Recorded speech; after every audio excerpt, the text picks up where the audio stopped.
দাওয়াত পেয়েছিলাম সুলতান ডাইনে কাচ্চি খাবো, কিন্তু চলে গেলাম নদীর ওই পারে কেক কাটতে।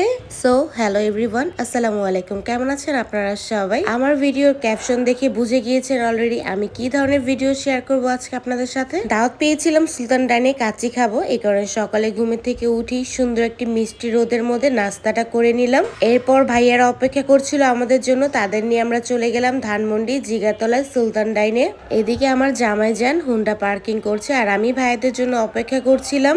এরপর ভাইয়ারাও চলে আসে, তারপর সবাই মিলে চলে গেলাম উপরে। যেয়ে দেখি এত পরিমাণ ভিড়, যেহেতু ছিল শুক্রবার আবার ছিল দুপুর টাইম, এই কারণে অনেক বেশি ভিড় ছিল। এরপর আমাদের দাঁড়িয়ে থাকতে হয়েছে কিছুক্ষণ। এরপর অবশেষে আমাদের সিটটি পেয়ে গিয়েছি। এরপর ভাইয়া দেখতেছিল আমাদের কি খাওয়াবে।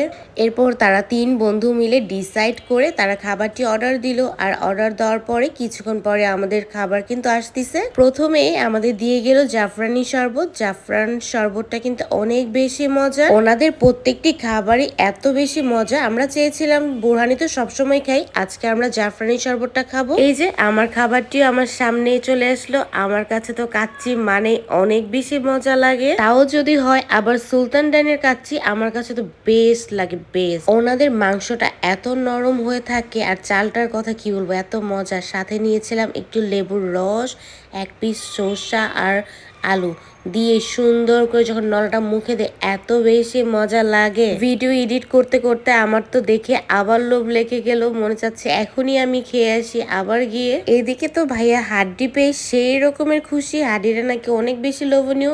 শুধু ভাইয়া পায়নি, আমার জামাইও কিন্তু পেয়েছে।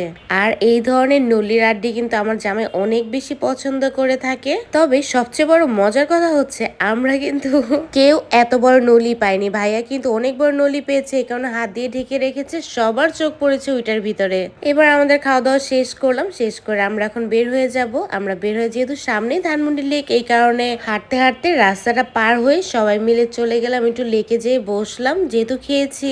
আর লেকে বসে মোবাইল সোয়াচ করতে করতে আমাদের চোখে নিচে পড়ে গেল আজকে তো ভাইয়ার বার্থডে।